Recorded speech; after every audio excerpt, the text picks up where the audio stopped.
안녕. 오늘은 느헤미야 5장입니다. 하나님 아버지, 오늘 말씀 묵상할 때에 그 말씀이 깨달아지게 해주시고 말씀 따라 살 수 있게 용기 주세요. 예수님 이름으로 기도합니다. 아멘. 음. 자, 어제 산발락과 도비아가 이렇게 느헤미야와 백성들이 성벽을 재건하는 것을 방해했다 그랬지요. 한편으로는 성벽을 재건하면서 또 한편으로는 활과 창과 칼을 들고 그 대적들이 우리를 해하지 않게 그렇게 방비를 섰습니다. 그런데 뜻밖의 문제는 내부에서 터졌어요. 자, 5장. 그때 백성들이 그들의 아내와 함께 크게 부르짖어 그들의 형제인 유다 사람들을 원망하는데, 아니 산발락과 도비아에 의해서 그렇게 위협당할 때도 똘똘 뭉쳐가지고서는 이겨냈는데 이번에는 서로 원망하는 거예요. 무슨 일일까? 어떤 사람은 말하기를 우리와 우리 자녀가 많은 양식을 얻어먹고 살아야 하겠다 하고, 어떤 사람은 말하기를 우리가 밭과 포도원과 집이라도 저당 잡히고 이 흉년에 곡식을 얻자 하고. 아, 그때 흉년이 들기도 해서 정말 먹을 것이 없었고, 그리고 예루살렘으로 돌아온 갑자기 그 유민들이 많아짐으로써 식량이 모자라게 되었어요.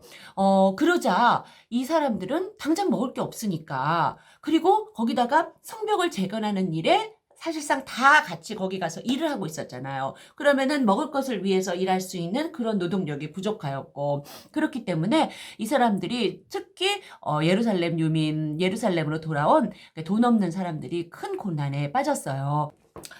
4절 보니까 음, 우리는 밭과 포도원으로 돈을 빚내서 왕에게 세금을 바쳤도다. 또한 이게 바사의 그 점령지였잖아요. 그 바사 나라는 그 점령지에서 많은 세금을 수탈해 갔어요. 그래서 무엇을 만들어내면은 그것을 다 세금으로 뺏기고 이러한 형국이기 때문에 없는 사람은 정말 더 살기가 어려웠지요. 이렇게 너무너무 가난하게 됐을 때는 이 시대에는 아내나 자식을 저당을 잡히고 음식을 빌려왔어요. 나중에 음식을 갚게 되면 다시 아내와 자녀를 찾아오는 거죠. 근데 음식을 못 갚게 되면은 그냥 아내와 자식의 노예로 팔려가는 그러한 일이 있었거든요. 이제 그러한 일까지 벌어진 거예요. 5절 우리 형제 육체와 같고 우리 자녀도 그들의 자녀와 같거늘 이제 우리 자녀를 종으로 파는도다. 우리 딸 중에 벌써 종된 자가 있고. 이게 그 말이에요. 자기 자녀를 저당을 잡혀서 식량을 구해왔는데 그 저당 잡힌 그것을 갚지 못하자 그 딸을 그냥 또 팔아버리는 거예요. 그 집에서. 우리 밭과 포도원이 이미 남의 것이 되었으니 우리에게 아무런 힘이 없도다 하고. 이러자 느헤미야가 크게 노했어요. 그래서 7절 깊이 생각하고 귀족들과 민장들을 꾸짖어 그들에게 이르기를 너희가 각기 형제에게 높은 이자를 취하는 데다 하고 모두 모이게 했어요. 그리고 자, 내가 9절 너희의 소행이 좋지 못하도다. 우리의 대적 이방 사람의 비방을 생각하고 우리 하나님을 경외하는 데 가운데 행할 것이 아니냐. 나와 내 형제와 종자들도 역시 돈과 양식을 백성에게 구워 주었으나 우리가 그 이자 받기를 그치자. 그래서 자, 11절에 보면 이들에게 볼모로 잡혀 있는 이 사람들을 돌려보내고, 그리고 너희가 구워준 돈이나 양식이나 세포두주나 기름의 100분의 1을 돌려보내라. 이렇게 청합니다. 그런데 느헤미야가 만약에 그 본인 스스로 본을 보이지 못했으면 아마 이러한 말이 먹히지 않았을 거예요. 그럼 느헤미야는 깨끗해야 되잖아요. 느헤미야는 14절, 15절 보니까 왕 제20년부터 제32년까지 12년 동안은 나와 내 형제들의 총독의 녹을 먹지 아니한 놈. 느헤미야는 월급을 받지 않았어요. 그리고 자, 15절 보니까 나보다 먼저 있었던 총독들은 백성에게서 양식과 포도주와 은 40세계를 그들에게서 빼앗았고 또 그들의 종자들도 백성을 압제하였으나 나는 하나님을 경외함으로 이같이 행하지 아니하고.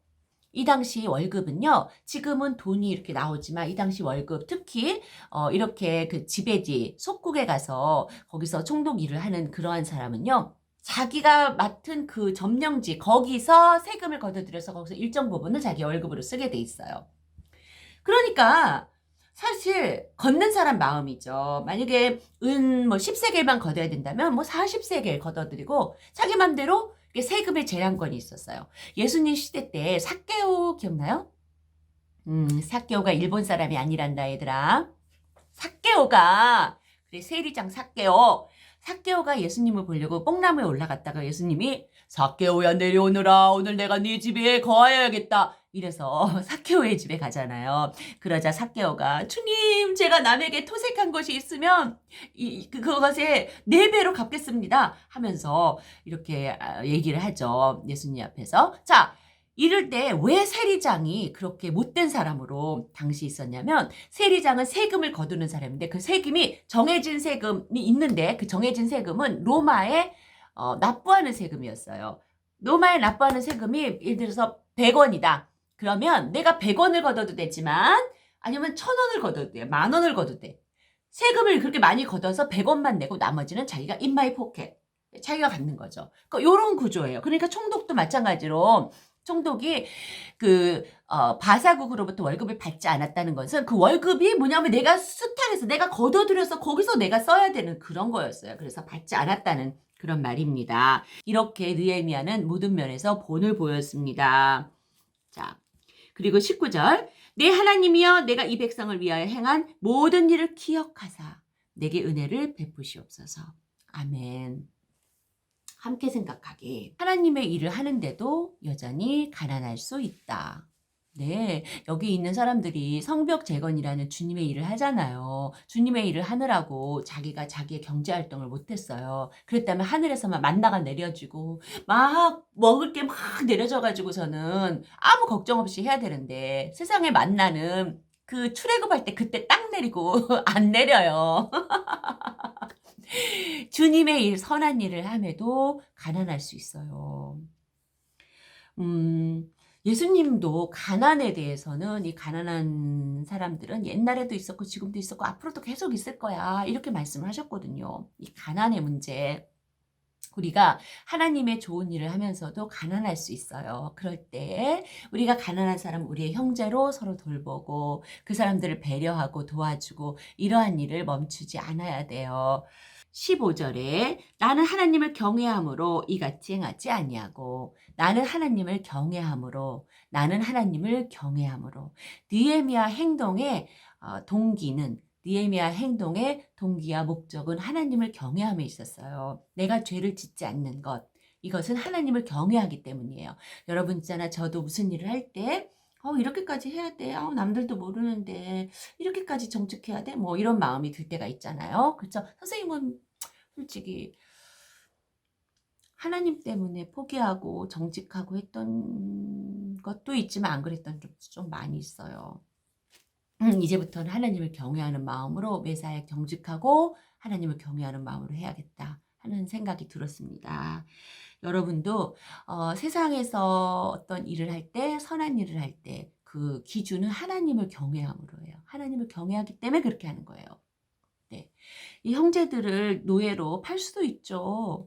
돈 안 갚았는데 당연히 팔아야지. 그러나 안 돼. 왜? 하나님을 경외하니까. 그쵸? 네. 잘못한 친구는 내가 내 손으로 응징을 할 수도 있지. 안 돼. 왜? 하나님을 경외하니까. 우리가 하나님을 경외하면 모든 것의 열쇠예요. 하나님을 경외하기 때문에 내가 이 일을 참아 못하는 거예요. 이렇게 느헤미야의 믿음이 나의 믿음이 되었으면 참 좋겠습니다. 주님의 일을 할 때도 나 혼자 한다. 다른 사람이 안 알아줄 때가 있어요. 다른 사람이 안 알아주고 심지어는 모르고 심지어는 저런 일을 왜 해? 그럴 때가 있어요. 그런데 그럴 때 19절에 기도를 하면 돼요. 내 하나님이여 내가 이 백성을 위하여 행한 모든 일을 기억하사 내게 은혜를 베푸시옵소서. 우리의 행동의 기준은 하나님께 있어요. 다른 사람들이 알아주고 알아주고 높여주고 존경하고 비하하고 다 상관없어요. 오직 하나님이 나의 일을 기억하는 게 있어요. 그래서 하나님한테만 잘 보이면 돼요. 그래서 심플하면서도 어려워요. 하나님한테만 잘 보이면 돼요, 여러분.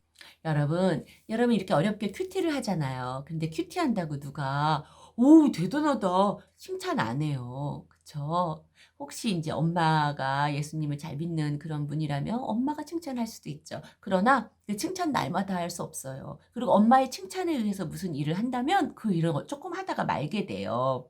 그런데 내가 하나님이 나를 기억해 주는 것 이것을 생각하면 선한 일을 오래 할 수 있어요. 이게 큐티하는 일도 기도하는 일도 또 예배 시간에 친구들을 돕는 일, 여러분이 하는 모든 선한 일은 하나님이 나의 그 선한 일을 기억한다. 이것에 기준을 두시기 바랍니다. 선생님 오늘 방송하고 와서 화장이 오늘 선생님 오늘 방송하고 왔어요. 근데 오늘 갔는데 건강검진을 했는데 선생님이 56세 아줌마보다 더 낮게 나온 거야. 그래서 선생님 오늘 기분이 꿀꿀해. 그리고 집에 들어왔는데 막 집이 다 어지러져 있고 선생님 아들이 먹고서는 빵 봉지를 막 식탁 같은 데 아무 데나 막 놓은 거야. 그래서 선생님이 엄청 소리 질렀어. 물론 선생님 아들은 학원 가서 없었단다. 집에 아무도 없어서 이렇게 소리를 막 지른 후에 그리고 큐티를 하는 거야. 그래서 지금 마음이 많이 찔린단다. 그래서 선생님도 역시 하나님만 바라보고 있어야 돼. 안녕.